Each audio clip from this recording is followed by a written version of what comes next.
Le Liban, pilier de la francophonie, Slimane le disait, au Moyen-Orient, un pays aussi qui a vu émerger ces dernières années ceux que l'on appelle les change makers. On va en parler avec vous, Clara Kosaifi, puisque vous vous êtes précisément intéressée à ces hommes et à ces femmes, souvent jeunes, mais pas forcément.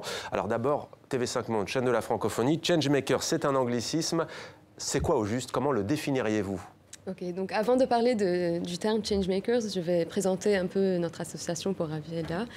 Donc, notre association s'appelle Friends of the Middle East, qui a pour objectif de lier les différents habitants du Moyen-Orient et du Maghreb, et aussi de montrer une image positive de la région.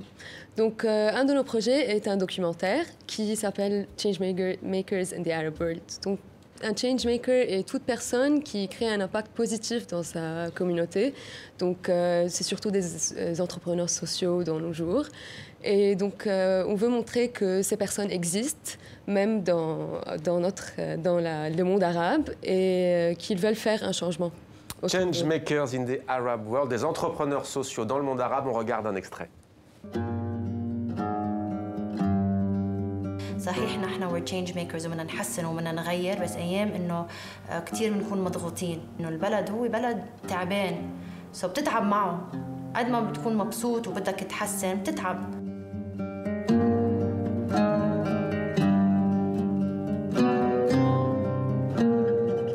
Today's generation is just saying, you know, I'm sorry, this is bullshit. This is not the world that I want to live in or that I want to raise a family in. So the generation before me like really messed up and I'm going to fix it.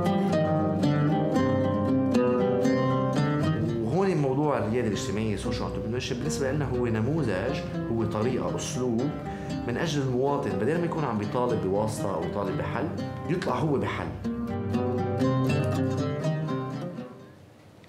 Clara Kosaifi, ces change makers, à partir de quand on les a vus arriver sur le devant de la scène au Liban, par exemple? Donc, on parlait du printemps arabe, ou même de l'émergence des réseaux sociaux de nos jours. Donc, je pense que les jeunes ne veulent plus attendre, surtout les jeunes des pays arabes, ne veulent plus attendre leur gouvernement de leur donner des solutions, mais veulent eux-mêmes trouver des solutions. Ouais. Dans quel domaine, par exemple? Dans tous les domaines, agriculture, environnement, éducation, droits des femmes. Il y a plein de domaines. En fait, tous les domaines dans notre région peuvent être travaillés. Alors, vous rêvez-vous de fabriquer des films solidaires? En quoi consiste la démarche, au juste? Le terme est beau.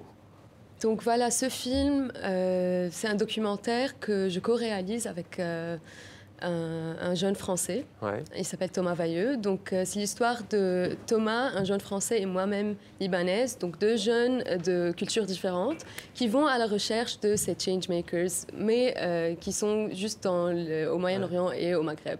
Ouais. Donc, c'est une quête d'inspiration pour voir justement comment ces personnes peuvent garder espoir dans l'environnement dans lequel ils se trouvent et garder ce positivisme. Donc, c'est notre point de départ pour pouvoir faire beaucoup plus de films plus tard qui ont le même objectif. Et ce qui est intéressant aussi, c'est cette double connexion que vous rappelez à travers votre acolyte avec qui vous travaillez sur ce film, et puis aussi la connexion Moyen-Orient-Maghreb. C'est vrai que ce sont deux régions qui ne se sont pas toujours comprises. Il commence à y avoir de plus en plus, on a le sentiment de passerelle, y compris au niveau culturel. Est-ce votre sentiment ?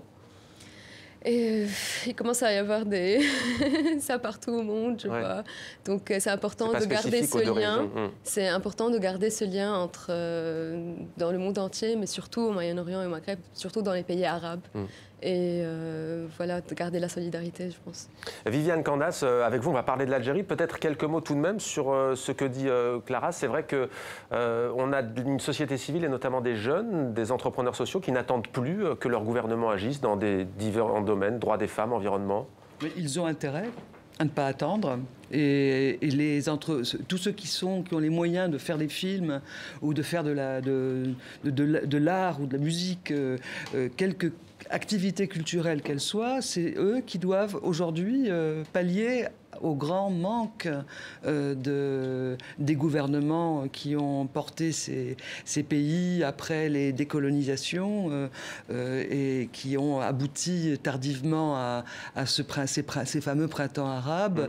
On sait qu'il y a des impasses politiques et si vraiment quelqu'un doit prendre le relais, c'est les jeunes et c'est les artistes. C'est là que ça se passe. C'est là qu'est l'avant-garde. Vous avez tout à fait raison de vouloir avoir une démarche comme celle-là. C'est formidable.